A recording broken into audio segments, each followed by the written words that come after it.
प्रिय दर्शकों, एक कुत्ते ने बताया कि कुछ स्त्रियों को अपना पति अच्छा नहीं लगता और दूसरा पुरुष अच्छा लगता है। वहीं कुछ पुरुषों को अपनी पत्नी अच्छी नहीं लगती और दूसरे की स्त्री अच्छी लगती है। साथ ही आपने देखा और सुना होगा, कुछ लोग बहुत ही मेहनत करते हैं फिर भी वह गरीब रहते हैं। उनकी गरीबी कभी दूर नहीं होती। वही कुछ गरीब लोग बहुत कम समय में धनवान हो जाते हैं और उनकी गरीबी हमेशा के लिए मिट जाती है। आखिरकार ऐसा क्यों होता है? आपने सुना होगा, सभी लोग यही कहते हैं कि यह तो कर्मों का फल है। यह तो ठीक है कि सब कर्मों का ही फल होता है, मगर कर्म कैसे और किस दिशा में करने चाहिए जिससे उस कर्म का सकारात्मक फल मिले? तो आइए इस ज्ञानवर्धक प्रसंग को एक कहानी के माध्यम से समझते हैं।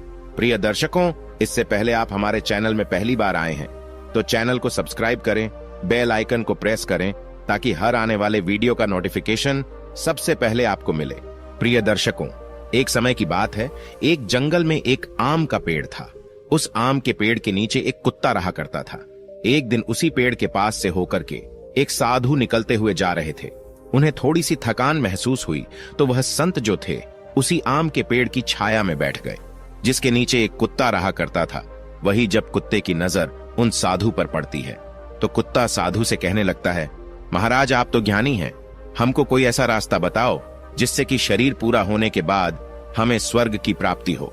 फिर कुत्ते की बात को सुनकर के वो साधु कहने लगते हैं, यदि तुम स्वर्ग में जाना चाहते हो तो तुम्हें 2 प्रश्नों के उत्तर खोजने होंगे। जिस दिन तुम्हें इन दोनों प्रश्नों के उत्तर मिल जाएंगे उस दिन तुम्हारी समस्या का समाधान हो जाएगा। फिर साधु की बात को सुनकर के कुत्ता कहने लगता है, महाराज आप मुझे अपने दोनों प्रश्न बताओ जिनका उत्तर मैं अवश्य ढूंढ कर रहूंगा। फिर साधु कहता है, हे कुत्ते, मेरा पहला प्रश्न है, भगवान को किस प्रकार भोग लगाने से भिखारी भी राजा बन जाता है? मेरा दूसरा प्रश्न है, स्त्री को दूसरे का पति और पुरुष को दूसरे की पत्नी क्यों अच्छे लगते हैं? प्रिय दर्शकों, इस प्रकार दोनों प्रश्न बता करके वह साधु वहां से चला जाता है। वहीं साधु के चले जाने के बाद में कुत्ता उन दोनों प्रश्नों का उत्तर ढूंढने के लिए चारों तरफ भटकता है, पर उन्हें संतुष्ट भरा उत्तर नहीं मिल पाता है। और इस प्रकार जब कुत्ता परेशान हो जाता है तो उसकी मुलाकात एक बूढ़े गिद्ध से हो जाती है। वही वह बूढ़ा गिद्ध जो था कुत्ते से कहता है कि तुम शंकर भगवान के पास जाओ, तुम शिव जी के पास जाओ, वो ही तुम्हारी समस्या का समाधान कर सकते हैं। प्रिय दर्शकों, इस प्रकार कुत्ता बूढ़े गिद्ध की बात सुनकर के भगवान शिव के पास जाता है तो क्या देखता है, एक जंगल में भगवान शिव और पार्वती विचरण कर रहे थे। फिर तो कुत्ता भगवान शिव के पास जाकर के उन्हें अपनी समस्या बताता है। तो कुत्ते की बात को सुनकर के भगवान शिव और पार्वती वही जंगल में एक शिला पर बैठ जाते हैं और कुत्ते से कहते हैं कि मैं तुम्हें एक छोटी सी कहानी सुनाता हूं। इस कहानी को बड़े ही ध्यान से सुनना। यदि तुमने इस कहानी को पूरे मन से सुना तो निश्चित ही तुम्हें तुम्हारे दोनों प्रश्नों के उत्तर मिल जाएंगे। फिर कुत्ता कहता है, प्रभु मैं आपको वचन देता हूं कि जब तक आप कहानी सुनाएंगे मैं कहानी को पूरे मन से सुनूंगा। आप कहानी को शुरू कीजिए। भगवान शिव कहते हैं कि हे श्वान, एक गांव के बाहर विष्णु भगवान का एक छोटा सा मंदिर था जिसमें एक वृद्ध पुजारी रहते थे। एक दिन एक गरीब माँ अपने नन्हे से बालक को मंदिर के द्वार पर छोड़कर चली गई। बहुत खोजने पर भी पुजारी को बालक के परिवार का कुछ भी पता नहीं चला। जब गांव का भी कोई व्यक्ति उस बालक का लालन पालन करने को तैयार नहीं हुआ तो पुजारी ने विष्णु भगवान की इच्छा समझ करके उस बच्चे को अपने पास रख लिया और उस बच्चे का नाम चंदन रख दिया। वहीं गांव के श्रद्धालु भक्तों से जो कुछ भी प्राप्त होता था उसी से भगवान विष्णु का और पुजारी का और उस बालक चंदन का गुजारा चलता था। और यदि किसी दिन भोग कम भी पड़ जाता था तो पुजारी जो था भगवान को भोग लगा करके और स्वयं और उस बालक को गंगा जल पिला करके केवल सो जाते थे। वहीं धीरे धीरे चंदन बड़ा होने लगा और अब वह पुजारी के कामों में हाथ बटाने लगा। वृद्ध पुजारी के थके हारे हाथों को अब कुछ आराम मिलने लगा। इसीलिए पुजारी ने अब चंदन को मंदिर की सफाई, भगवान विष्णु की पूजा और उनको भोग लगाने और उनकी आरती करने की विधि अच्छी प्रकार से समझा दी। और स्वयं पुजारी जो थे भगवान विष्णु के नाम जप और संकीर्तन में अपना समय व्यतीत करने लगे। वहीं एक दिन भगवान विष्णु के मंगलकारी नाम का जप करते हुए उन पुजारी के प्राण छूट गए। अब पुजारी की मृत्यु हो जाने के बाद में वह चंदन नामक बालक जो था उसका संसार में भगवान विष्णु के अलावा कोई दूसरा सहारा नहीं रहा, क्योंकि उस बच्चे को पुजारी ने ही पाला था।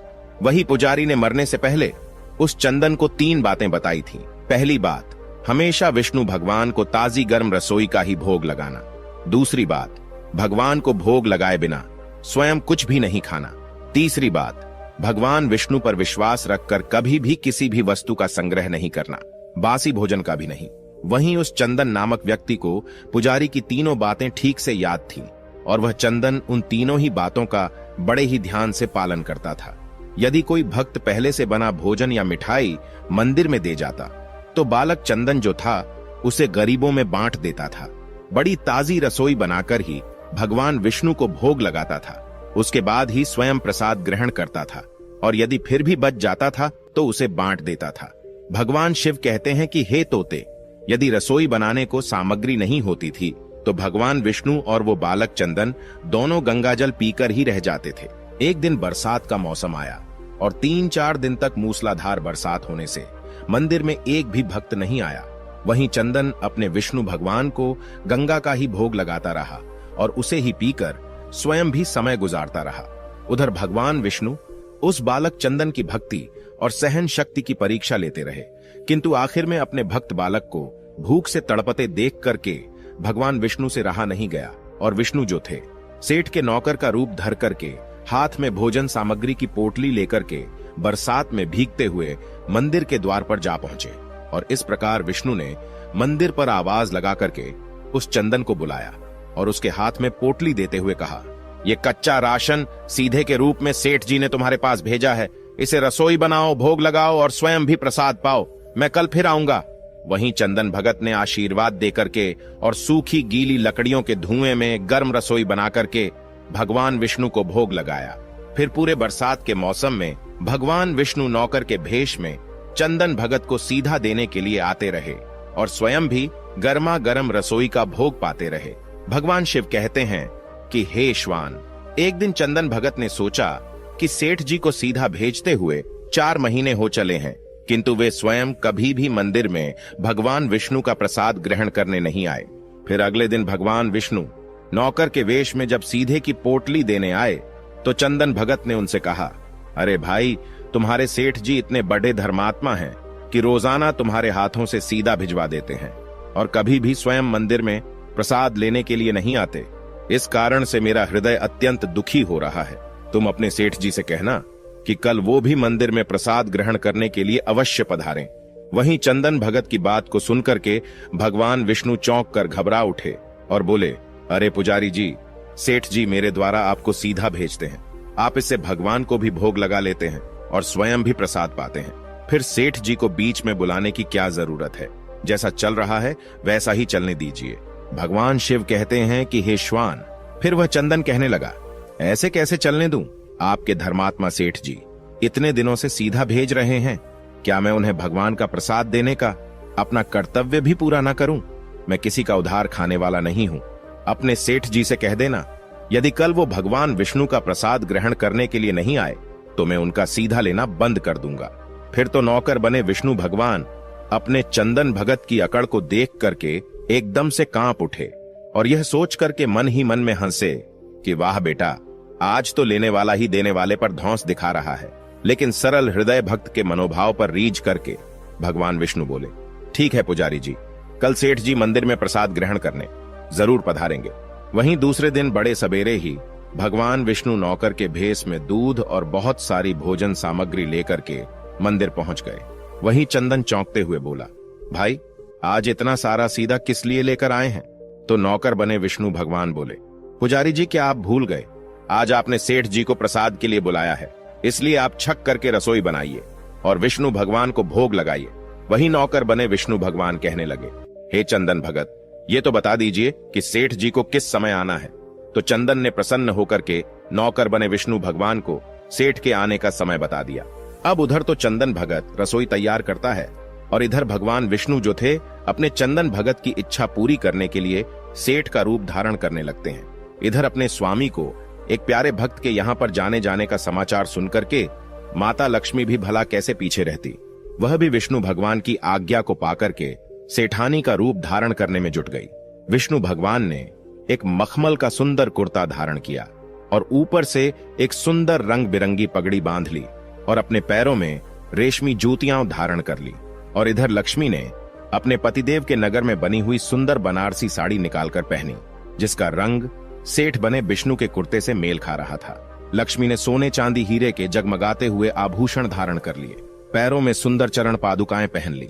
इधर लक्ष्मी और विष्णु ने जब एक दूसरे को सेठ सेठानी के वेश में देखा तो वह चकित होकर एक दूसरे को निहारते ही रह गए, क्योंकि दोनों एक दूसरे को देख देख करके निहाल हुए जा रहे थे। इससे पहले उन्होंने कभी एक दूसरे का ऐसा सुंदर रूप नहीं देखा था। भगवान शिव कहते हैं कि हे श्वान, जब भगवान विष्णु और लक्ष्मी सेठ सेठानी का रूप धारण करके अपने भक्त के यहाँ दावत उड़ाने चले तो ऋषि मुनि, देवता देवांगना आदि भी उन्हें देख करके ठगे से रह गए। वही सेठ बने भगवान विष्णु अपने हाथ में ली हुई छड़ी को अदा से घुमाते हुए पृथ्वी पर टेकते हुए चल रहे थे और उनके पीछे पीछे बगल में परस दबाए अपनी चरण पादुका से टक टक और पायलों की छन छन की मधुर ध्वनि करती हुई लक्ष्मी मां सेठानी बनी हुई चली जा रही थी। इधर चंदन भगत आज सुबह से ही सेठ जी के स्वागत में भांति भांति के पकवान बनाने में जुटा था। अपने भगवान विष्णु का भोग तो वह चलते फिरते बना लेता था, किंतु आज उसे कई महीनों से भगवान को भोग लगाने के लिए सीधा भेजने वाले सेठ जी को भगवत प्रसाद देना था। इसलिए उस चंदन भगत ने रसोई बनाने में अपनी सारी पाक कला झोंक डाली थी, जिससे जो भी व्यंजन बने वह सुंदर और स्वादिष्ट हो।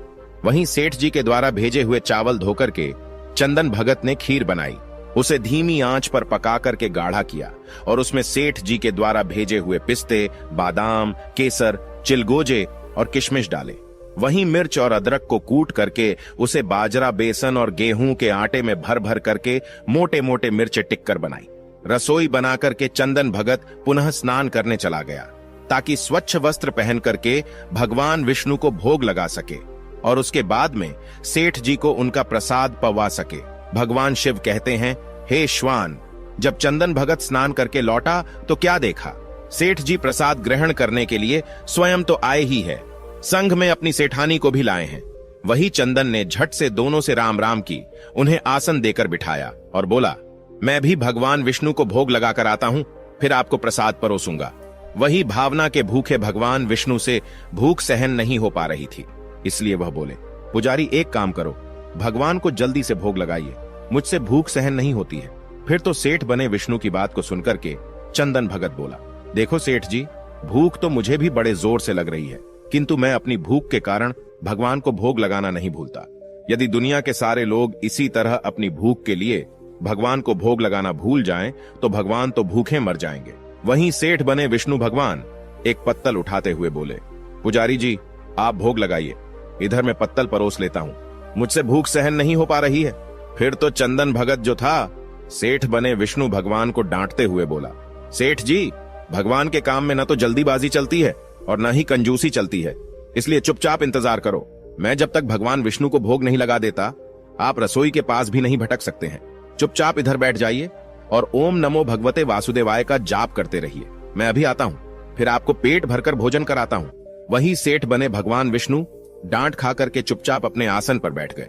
वहीं सेठानी बनी लक्ष्मी जी उनकी यह दशा देखकर कि बड़ी मुश्किल से अपनी हंसी रोक पाई, लेकिन जैसे ही चंदन भगत पत्तल में सामग्री लेकर भगवान को भोग लगाने मंदिर में गया, इधर विष्णु लक्ष्मी जी को मौन रहने का संकेत करते हुए चुपके चुपके पैर रखते हुए रसोई में पहुंच गए और उन्होंने एक एक व्यंजन उठा करके चखना शुरू कर दिया। वहीं विष्णु भगवान तो प्रसाद को छकते ही भौचक के रह गए, क्योंकि खीर में चीनी की जगह नमक भरा हुआ था और सब्जियों में चीनी भरी हुई थी। वहीं जैसे ही भगवान विष्णु ने रोटी का एक कोरा तोड़ करके मुंह में दिया तो वो सीसी करने लगे, क्योंकि रोटी में मिर्ची मिर्च भरी थी। वहीं विष्णु भगवान सीसी करते हुए उल्टे पैर भाग गए और अपने आसन पर जा बैठे। वहीं लक्ष्मी जी जो थी अपने स्वामी की ऐसी हालत देख करके खिलखिला करके हंस पड़ी। इससे पहले कि भगवान विष्णु लक्ष्मी के सामने कुछ सफाई दे पाते, चंदन भगत ओम नमो भगवते वासुदेवाय मंत्र का जप करते हुए रसोई में पहुंचा और उसने भोग को रसोई में मिला करके उसे पवित्र बना डाला और फिर सेठ जी के सामने पत्तल परोसकर हाथ जोड़कर बोला, सेठ जी, मैंने भगवान विष्णु को भोग लगा दिया है, अब आप भी जी भरकर प्रसाद पाइए। वहीं विष्णु तो अभी अभी भक्त की शक्ति से भी जोरदार उसके हाथ की बनी हुई रसोई छक चुके थे, अतः उसे ग्रहण की बात सुनकर ही उनके पसीने छूटने लगे। कभी भगवान विष्णु चंदन भगत का तो लक्ष्मी का मुख देखने लगते, वहीं चंदन भगत को सेठ जी की ढील बर्दाश्त नहीं होती है और वह कहता है, सेठ जी अब क्या हो गया आपको? अभी अभी तो आप इतने उतावले हो रहे थे, आपको बहुत तेज भूख लग रही थी, पर अब आप खाने में इतनी देरी क्यों कर रहे हैं? आप जल्दी से प्रसाद ग्रहण करो, तभी तो माताजी भी प्रसाद ग्रहण करेंगी और उसके बाद में फिर मैं प्रसाद पाऊंगा। वहीं चंदन भगत की ललकार को सुनकर के विष्णु भगवान ने चुपचाप खीर का कुल्हड़ उठाया और सारी नमकीन खीर गट गट पी गए। कुल्हड़ खाली होने की देर थी कि चंदन ने उसे झट से भर दिया। अपने प्रिय भक्त के हाथों परोसे हुए भोग में भगवान को आज दुगना स्वाद आने लगा। चंदन परोसता गया और भगवान विष्णु पीते गए। वहीं जगत माता लक्ष्मी भक्त और भगवान दोनों के प्रेम को देख करके मंत्रमुग्ध होती रहीं। अब सारी रसोई समाप्त हो गई तो भगवान ने एक जोर की डकार ली। वहीं चंदन को होश आया और बोला, वाह सेठ जी वाह, मैं ही बावला था जो आज इतनी थोड़ी सी रसोई बनाई। मुझे पता होता कि आपको प्रसाद ग्रहण करने का इतना बड़ा शौक है तो मैं और ज्यादा रसोई बनाता। वहीं भगवान विष्णु अपने पेट पर हाथ फेरते हुए सेठानी बने लक्ष्मी की ओर मुस्कुराकर देखते हुए बोले, पुजारी जी, मैं इतना रोज खाना कहाँ खाता हूँ, किंतु आज प्रसाद इतना स्वादिष्ट बना था कि अपने पर बस ही नहीं रहा और खाता चला गया। किंतु तभी चंदन भक्त रुआंसा होकर बोला, सेठ जी, वो तो आपने ठीक किया, लेकिन माता जी तो भूखी रह गई, रसोई तो आपने सारी साफ कर दी। फिर तो ममतामयी लक्ष्मी पर चंदन की उदासी देख करके रहा नहीं गया। उन्होंने बची हुई खीर की 4 बूंदें अपने कंठ में टपका ली, पर विष्णु भगवान द्वारा भोग लगाने से प्रसाद में अद्भुत अलौकिक स्वाद भर गया था। ऐसी सुगंधित और मीठी खीर छक्कर कि जगत जननी आकंठ तृप्त हो गई और उनके तृप्त होते ही सृष्टि का प्रत्येक प्राणी तृप्त हो गया। फिर चंदन भगत बोला, सेठ जी, आपने और माता जी ने प्रसाद ग्रहण कर लिया, इससे मुझे अत्यंत संतोष हुआ है। समझ लीजिए, आप दोनों द्वारा प्रसाद ग्रहण करने से मेरा पेट भर गया। मेरी तो वैसे भी महीने में 4-4 एकादशी हो जाती है, किंतु मैं भी एक दाना ले ही लेता हूँ, जिससे कि विष्णु भगवान के प्रसाद का अनादर न हो। और ऐसा कह करके चंदन भगत ने खीर के पात्र में लगा हुआ एक चावल का दाना उठा करके अपने कंठ में डाल लिया। वहीं चावल के एक दाने से ही उस चंदन भगत की जन्म जन्मांतर की भूख प्यास मिट गई और समस्त वासनाओं और इच्छाओं की तृप्ति हो गई। भगवान शिव कहते हैं कि हे श्वान, वहीं उसके ज्ञान के नेत्र खुल गए और उसने क्या देखा कि उसके सामने यानी चंदन भगत के सामने भगवान विष्णु और जगत जननी लक्ष्मी जी आशीर्वाद की मुद्रा में मुस्कुराते हुए खड़े हैं। फिर तो भगवान विष्णु और लक्ष्मी का असली रूप देख करके चंदन भगत दौड़ करके उनके चरणों में लौट गया।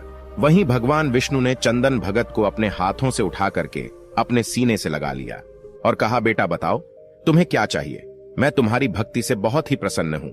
जो इस प्रकार से भगवान को भोग लगाते हैं, सच्ची निष्ठा के साथ में उन पर आस्था रखते हैं, उनके जन्म जन्मांतर के पाप दूर हो जाते हैं और उनकी गरीबी हमेशा के लिए दूर हो जाती है।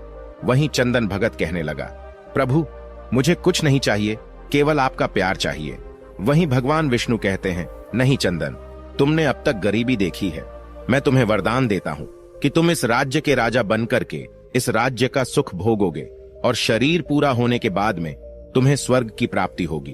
और फिर ऐसा कहकर के भगवान विष्णु और लक्ष्मी अंतर्ध्यान हो जाते हैं। वही गरीब चंदन जो था, भगवान को नित्य नियम से भोग लगा करके स्वयं भोजन करता था, जिसका उसे फल मिला कि वह भिखारी से राजा बना। भगवान शिव कहते हैं कि हे श्वान, उसी विष्णु भगवान के मंदिर के पास में एक किसान अपनी पत्नी के साथ में एक झोपड़ी बनाकर रहता था और मंदिर में जो भी स्त्री या पुरुष पूजा के लिए आते जाते थे, वह किसान मंदिर पर आने वाली स्त्रियों को घूर घूर कर देखता रहता था और अपनी दृष्टि गलत रखता था। वहीं उस किसान की पत्नी मंदिर पर आने वाले पुरुषों को घूर घूर कर देखती रहती थी। अब समय इस प्रकार से धीरे धीरे गुजरता गया। एक दिन एक ठग कहीं से घूमता हुआ उस किसान की झोपड़ी से होकर गुजरा तो किसान की पत्नी की नजर उस ठग पर पड़ गई। वहीं ठग जो था, दिखने में किसान से ज्यादा हष्ट पुष्ट और सुंदर था। देखते ही देखते वो किसान की पत्नी उस ठग को अपना दिल दे बैठी। वहीं मौका पाकर के किसान की पत्नी ने उस ठग से कहा, मैं तुम्हें बहुत पसंद करने लगी हूँ, तुम मुझे अपने साथ ले चलो। भगवान शिव कहते हैं कि हे श्वान, फिर उस किसान की पत्नी की बात सुनकर के वो ठग राजी हो गया और किसान की पत्नी से कहा, तुम्हें घर में जितना भी धन माल मिले चुपचाप निकाल कर ले आओ, फिर हम दोनों यहाँ से कहीं दूर चल के सुख का जीवन जिएंगे। वहीं वह किसान की पत्नी घर में घुसती है और जितना भी धन चुरा सकती थी उतना ले करके उस ठग के पास आ जाती है और फिर वह ठग उस किसान की पत्नी को लेकर के गांव से दूर निकल जाता है। वही थोड़ी देर के बाद में एक ठगनी उसी किसान की झोपड़ी से होकर गुजरती है। फिर उस किसान की नजर उस ठगनी पर पड़ती है। वही ठगनी किसान की पत्नी से बहुत ज्यादा सुंदर थी, इसलिए किसान उस ठगनी को अपना दिल दे बैठा और मौका पाकर के उस ठगनी से कहता है, मैंने तुम्हें जब से देखा है मुझे कुछ भी अच्छा नहीं लग रहा है, मैं तुमसे प्यार करने लगा हूं। फिर ठगनी ने कहा, तो क्या चाहते हैं? फिर किसान ने कहा, हम तुम कहीं दूर चल करके एक साथ सुखपूर्वक रहेंगे।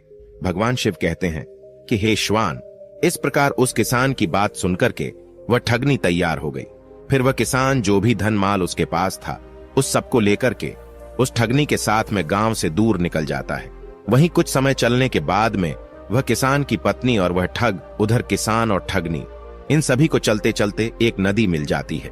वहीं नदी के एक स्थान पर वो किसान की पत्नी और ठग बैठ जाते हैं और नदी के दूसरे दूर स्थान पर वो किसान और ठगनी बैठ जाते हैं। वहीं न तो किसान को अपनी पत्नी के बारे में पता है कि वह ठग के साथ चली गई है, ना ही किसान की पत्नी को किसान के बारे में पता है कि वह ठगनी के साथ चला गया है। भगवान शिव कहते हैं कि हे श्वान।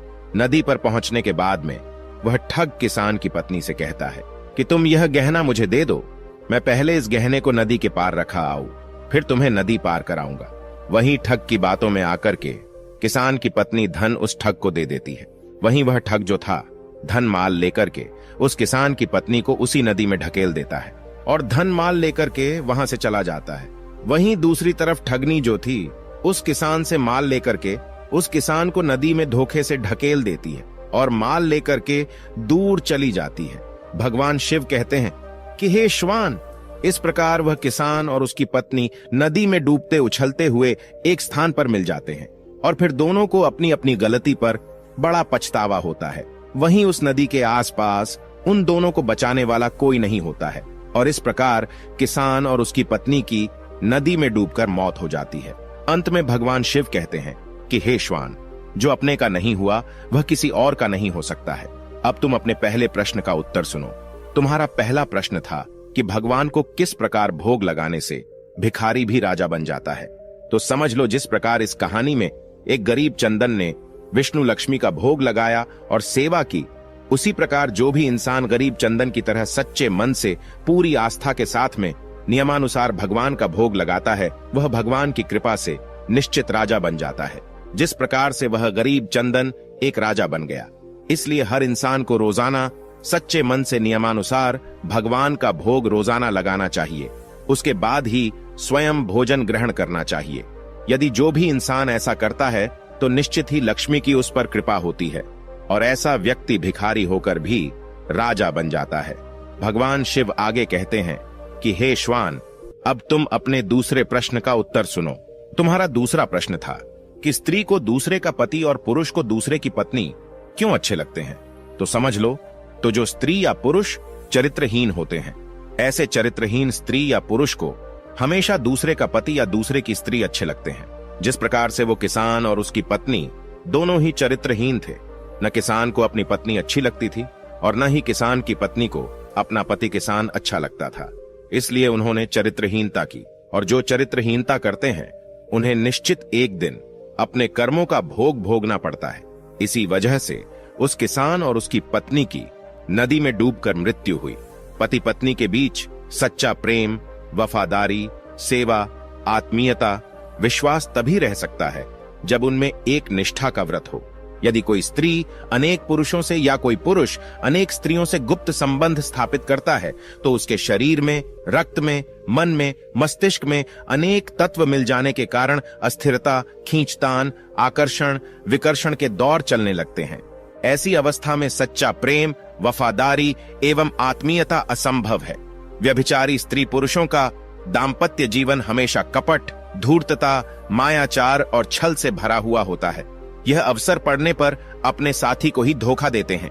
इसलिए जो चरित्रहीन स्त्री होती है उसे कभी अपना पति अच्छा नहीं लगता, और जो चरित्रहीन पुरुष होता है उसे कभी भी अपनी स्त्री अच्छी नहीं लगती, और ऐसे स्त्री पुरुष को अंत समय में नरक में जाना पड़ता है। इसलिए हमेशा सद्मार्ग पर चलने के लिए हर स्त्री पुरुष को चरित्रवान होना चाहिए, तभी भगवान की कृपा के पात्र बन सकते हैं। प्रिय दर्शकों, इस प्रकार भगवान शिव के द्वारा कहानी सुनने के बाद में कुत्ते का मन पूरी तरह से संतुष्ट हो जाता है और फिर वह वहां से भगवान को प्रणाम करके वहां से चला जाता है और समय आने पर उसको स्वर्ग की प्राप्ति होती है, क्योंकि कुत्ता एक दूसरे से बहुत प्यार करते थे, एक दूसरे के अलावा कभी किसी की ओर देखते भी नहीं थे। इसी की वजह से अंत समय में श्वान को स्वर्ग की प्राप्ति हुई। तो दोस्तों, आज की हमारी कहानी यहीं समाप्त होती है। आपको यह कहानी कैसी लगी कमेंट में लिखकर हमें जरूर बताएं। हम उम्मीद करते हैं कि आपको यह कहानी पसंद आई होगी और आपको इससे कुछ प्रेरणा मिली होगी। दोस्तों, मिलते हैं अगली वीडियो में एक और नई कहानी के साथ।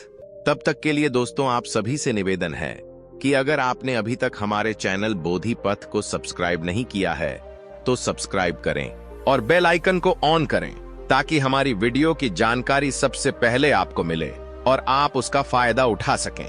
वीडियो अंत तक देखने के लिए आपका बहुत बहुत धन्यवाद। जय श्री कृष्ण।